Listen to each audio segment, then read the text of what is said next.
Progress, that comforting bedtime story we have all been told, that history has a purpose, that we're moving forward step by step towards something meaningful. But have you ever asked yourself, where are we even going? Recently, I was reading some class notes and I came across this line. There's no evidence that we are morally better than we were 2000 years ago, and I couldn't stop thinking about it. We still have wars, terrible things happen every day, there's still hunger, corruption, and injustice. So are we really improving, or are we just the same savages we have always been?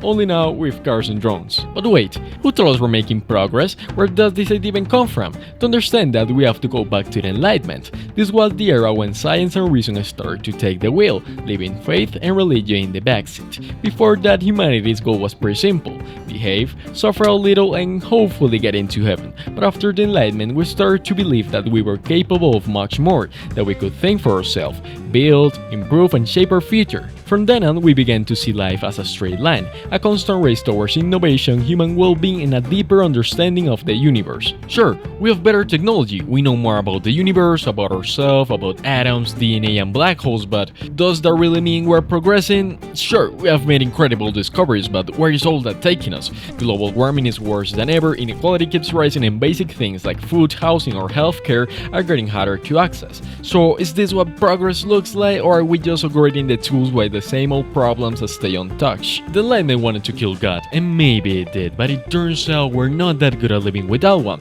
so we invented a new one: progress, a shining idol that promised salvation, not in heaven, but somewhere just beyond the horizon. But here's the thing, if we treat progress like a perfect, infallible God, we stop asking the most important question: progress towards what? So no, this isn't a call to reject science or to go live in a cave eating berries and freeing thunder. It's just maybe we need to stop treating progress like it's automatically good. Not every new invention makes life better, not every step forward takes us somewhere worth going. Progress isn't a straight line, sometimes it's a circle, sometimes it's a cliff, and maybe, just maybe, the real progress is realizing that